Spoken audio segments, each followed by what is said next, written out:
Hey, welcome. It's Brian, and this is Guitar Solo Reactions, and today we're doing Tool and the song Descending. This is a long one, so strap in and get ready. And a quick kind of explanation of what I do. I kind of talk about the song in really general terms, just kind of point out maybe some effects and kind of enjoy it with you. So if you don't like meandering, circular talking, this is probably not the channel for you. But I do love guitar, I love heavy music, and I love guitar solos. Tool doesn't fall into that as far as the guitar solo thing goes, but I do appreciate you and all your support, likes, subscriptions, and comments, and all of that stuff. So thanks again for joining me. And here we go, Descending.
Man, this is a pretty long, kind of atmospheric beginning.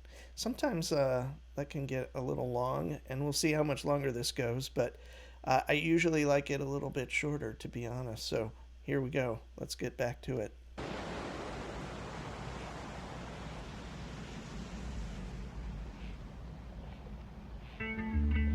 Ah.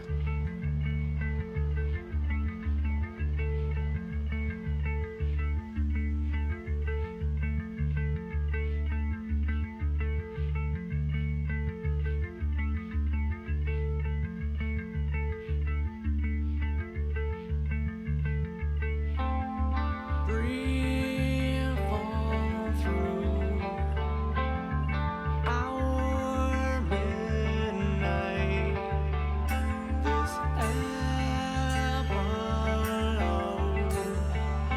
of our own fable.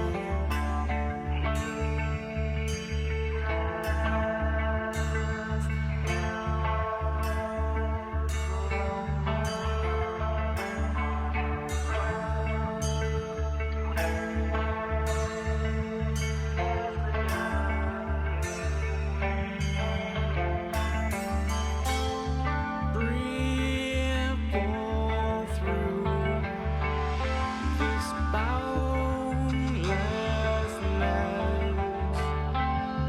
this madness of our. It sounds amazing in headphones, and just that really precise, beautiful, clean guitar. And Maynard's vocals are a little more forward, and it's kind of neat because I've a lot of times the vocals are a little bit further back, but it's almost like a added texture. And I've probably said that before. So it's not only a melodic thing, but it's like adds to this really kind of thick texture to the piece. So and obviously the bass is kind of doing the repetitive ostinato bass line that is totally Tool, totally Justin, and I've mentioned it before, but I think he's my favorite player in the band. So here we Making.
So I love. I mean, if you're a fan, you know this already. But for me, it's kind of that great.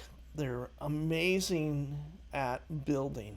You know, that part we just heard kind of kicked it up a little bit. And the previous time, it was a little bit like it was more like not single notes, but kind of a dyad or like a power chord or something to kind of thicken it up. But it isn't super heavy yet. This last time, heavier. And then I think we're about to kind of do a heavier part. Probably not that same one. But man, they're so great at kind of taking it to somewhere, building it over a while too. Like we're 5 minutes into the song, and I feel like it just started. So I really always appreciate that, and it, of course, sounds amazing. So yeah.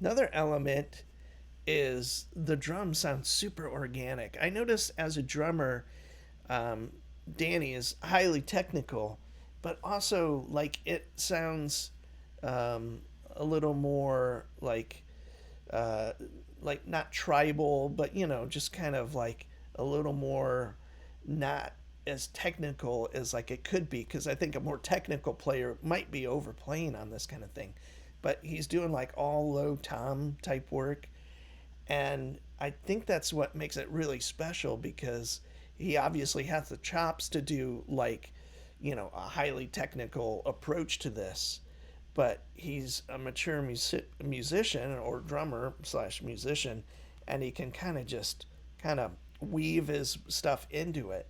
So it's a very cool thing that you might not hear in a lot of rock music because the drummer would either sit out somewhat and do kind of like hi hat and cymbal work, but he's approaching it from a low end standpoint, and that's really unique as in rock and metal, I think. And that just kind of, and it might just be this song, but that's it. Really kind of just struck me listening to it. So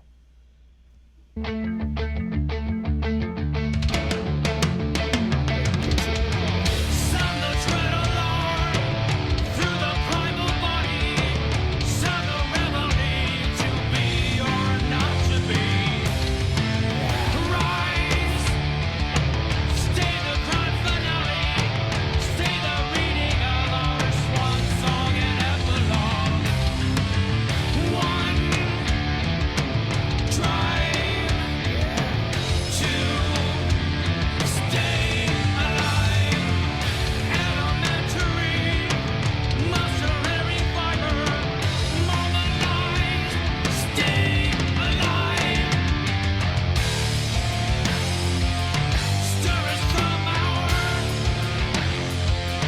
wanton slumber. Mitigate our ruin. Call us up to open order. yeah.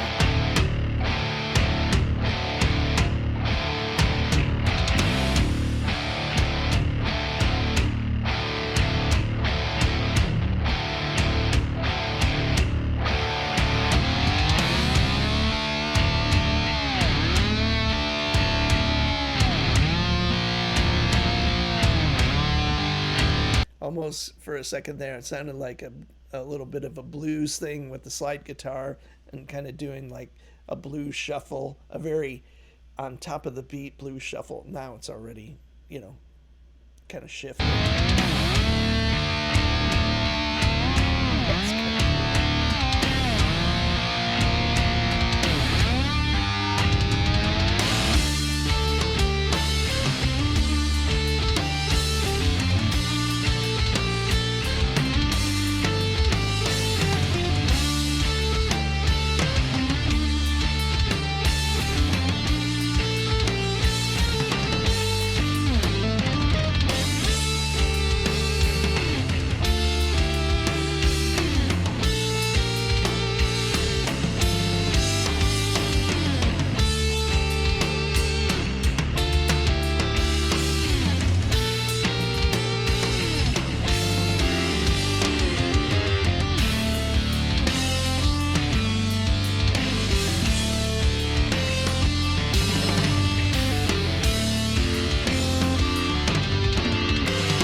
Almost sounds like Buckethead there a little bit.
Well, there we have it. Tool doing the song Descending, another amazing song.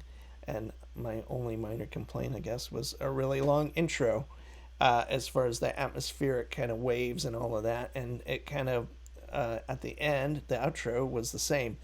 And I guess, you know, in the long scheme of things, it's all pretty amazing. Uh, I like that I hear Tool kind of they have a way of writing songs that they use a lot of times. Like all the songs kind of share something. Sometimes the riffs poke out a lot clearer, or they're like a little more catchy, but they're kind of formula. I'm not gonna say it's a formula per se, but they do have a way they construct songs that you can hear over and over and over. But the thing is, those are all really sound music, you know, but those are all really sound music principles, or how you write something that keeps the listener coming. Because here we have a song that's 13 and a half minutes long. That's a good amount of time. And for modern times, that amount of dedicating that amount of time to something just, very rare. So you really have to keep the listener, pulled into the piece, and they do an amazing job of that. And as I do more of these, I think this will be my 10th or ninth, something like that. Um, I'm really glad I started doing this band, because I kind of had many people suggested in the past, or some, I don't know about many, but I was reticent to do that just because I don't know. I wasn't a fan of the band, and I, was trying to do other things or whatever. But I'm so glad it's been kind of a handful of bands that I really, really love doing and get excited about doing it every time. Like, to discover something new almost. And every song with Tool, when I was talking about they have a formula, I don't mean like it's like by the numbers or something, but sometimes it is by the numbers, I guess, considering how much reading into certain pieces people do as far as time signature stuff and all of these other things going on. I don't really concern myself too much with that, but it is really, really interesting to me that how it really pulls you in, and I think some of the elements are really cool. Is like it's Justin's bass line, that ostinato bass line a lot of times that is in a different, kind of an odd time signature, and then everybody kind of layers stuff on top. Then it kind of coalesces into like a heavy part that's more straightforward, essentially, or whatever, and then it goes back to this really cool kind of compound measure, or sorry, compound meter kind of approach where everyone's playing in a different time signature, but then when they meet up they transition to the next piece. That has always been interesting to me. So many bands do that, whether it's Magma, of course, King Crimson. Yes, not so much, but those elements are there. And then even King Gizzard and the Lizard Wizard does a lot of that stuff. A little more organic, I guess. It's not as precise as Tool. Like when I hear this, it's just like on the money. So just really, really impressive, of course. This record, Fear Inoculum, I believe is how you pronounce it, is their newest record. I didn't know that. And just kind of quickly going through what's on the record, I've done Numa, now this, and then Tempest, or whatever it is with the seven in front. I'm just saying Tempest. So, and this being the third off this record, I really, really, really dig it. So, I don't think I'll run out of Tool songs to do anytime soon, but yeah, I'm slowly working my way through. I appreciate all the support, like I said earlier, and bearing with me and all of that. But I am Brian. This is Guitar Solo Reactions. Have a great night. See ya.